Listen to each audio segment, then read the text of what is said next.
This song's called Alice's Restaurant. It's about Alice and the restaurant. But Alice's Restaurant is not the name of the restaurant, that's just the name of the song. And that's why I called the song Alice's Restaurant.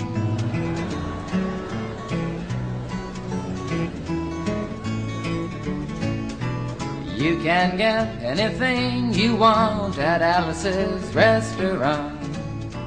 You can get anything you want at Alice's Restaurant. Walk right in, it's around the back, just a half a mile from the railroad track. And you can get anything you want at Alice's Restaurant.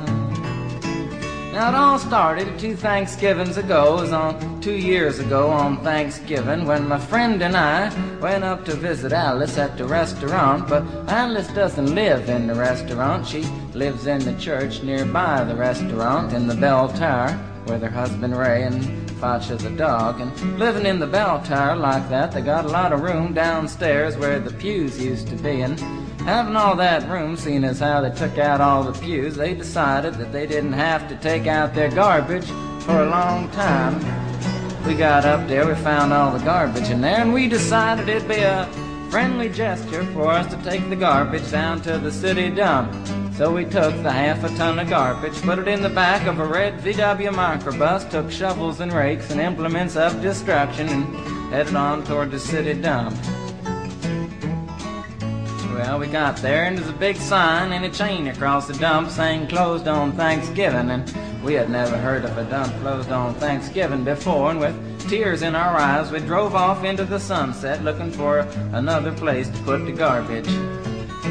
We didn't find one till we came to a side road, and off the side of the side road was another 15-foot cliff, and at the bottom of the cliff was another pile of garbage. And we decided that one big pile was better than 2 little piles, and rather than bring that one up, we decided to throw ours down. That's what we did. Drove back to the church, had a Thanksgiving dinner that couldn't be beat, went to sleep and didn't get up until the next morning when we got a phone call from Officer Obie. He said, "Kid, we found your name on an envelope at the bottom of a half a ton of garbage, and just wanted to know if you had any information about it." And I said, "Yes, sir, Officer Obie, cannot tell a lie. I put that envelope under that garbage." After speaking to Obie for about 45 minutes on the telephone, we finally arrived at the truth of the matter and said that we had to go down and pick up the garbage, and also had to go down and speak to him at the police officer station. So we got in the red VW microbus with the shovels and rakes and implements of destruction, headed on toward the police officer station. Now, friends, there was only 1 or 2 things that Obie could have done at the police station, and the first was that he could have given us a medal for being so brave and honest on the telephone, which wasn't very likely, and we didn't expect it. Another thing was that he could have bawled us out and told us never to be seen driving garbage around the vicinity again, which is what we expected. But when we got to the police officer station, there was a third possibility that we hadn't even counted upon, and we was both immediately arrested, handcuffed. And I said, "Obie, I don't think I can pick up the garbage with these handcuffs on." He said, "Shut up, kid. Get in the back of the patrol car," and that's what we did. Sat in the back of the patrol car and drove to the, quote, scene of the crime, unquote.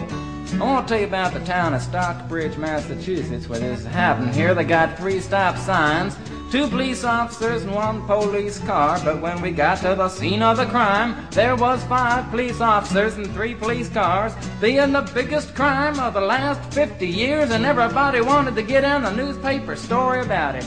And they was using up all kinds of cop equipment that they had hanging around the police officer station. They was taking plaster, tire track, footprints, dog-smelling prints, and they took 27 8x10 color glossy photographs with circles and arrows and a paragraph on the back of each one explaining what each one was to be used as evidence against us.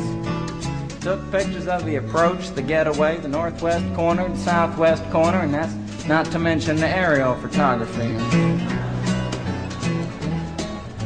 After the ordeal, we went back to the jail. Obie said he was going to put us in the cell. Said, kid, I'm going to put you in the cell. I want your wallet and your belt.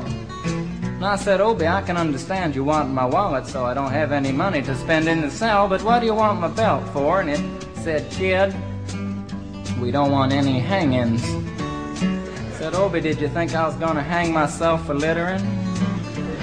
Obie said he was making sure, and friends Obie was, because he took out the toilet seat so I couldn't hit myself over the head and drown. And he took out the toilet paper so I couldn't bend the bars, roll the toilet paper out the window, slide down the roll, and have an escape. Obie was making sure, and it was about 4 or 5 hours later that Alice, remember Alice? It's a song about Alice. Alice came by and with a few nasty words to Obie on the side, bailed us out of jail. We went back to the church, had another Thanksgiving dinner that couldn't be beat, and didn't get up until the next morning when we all had to go to court. We walked in, sat down. Obie came in with a 27 8x10 colored glossy pictures with the circles and arrows and a paragraph on the back each one. Sat down.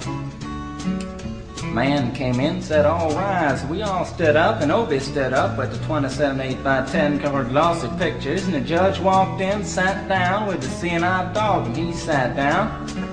We sat down. Obie looked at the seeing-eyed dog. Then the 27 8x10 colored glossy pictures with the circles and arrows and a paragraph on the back of each one, and looked at the seeing-eyed dog. And then the 27 8x10 colored glossy pictures with the circles and arrows and a paragraph on the back of each one, and began to cry, because Obie came to the realization that it was a typical case of American blind justice, and there wasn't nothing he could do about it. And the judge wasn't going to look at the 27 8x10 colored glossy pictures with the circles and arrows and a paragraph on the back of each one, explaining what each one was to be used as evidence against us. And we was fined $50 and had to pick up the garbage in the snow, but that's not what I came to tell you about. Came to talk about the draft.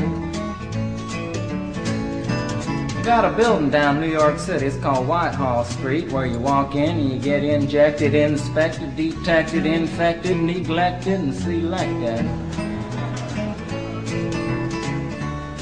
I went down to get my physical examination one day, and I walked in, I sat down, got good and drunk the night before, so I looked and felt my best when I went in that morning. Because I wanted to look like the all-American kid from New York City. I mean, I wanted to feel like I wanted to be the all-American kid from New York, and I walked in, sat down, I was hung down, brung down, hung up, and all kinds of mean, nasty, ugly things. And I walked in, I sat down, he gave me a piece of paper, said, kid, see the psychiatrist, room 604. And I went up there, I said, shrink, I want to kill.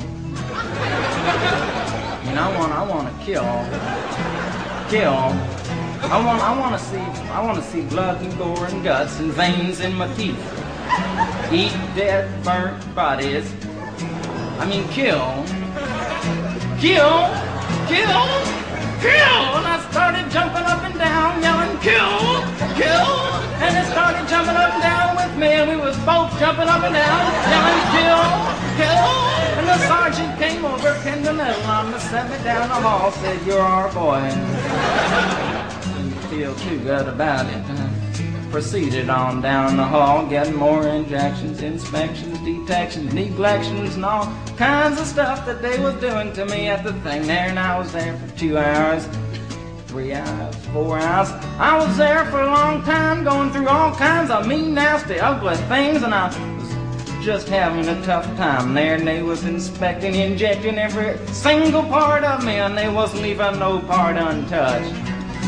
Proceeded through, and when it finally came to see the very last man, I walked in, sat down after a whole big thing there, and I walked up and said, what do you want? He said, kid, we only got one question. Have you ever been arrested? And I proceeded to tell him the story of Alice's Restaurant Massacre with full orchestration and 5-part harmony and stuff like that, and then other phenomena. Stopped me right there and said, kid, did you ever go to court? I proceeded to tell him the story of the 27 8x10 colored glossy pictures with the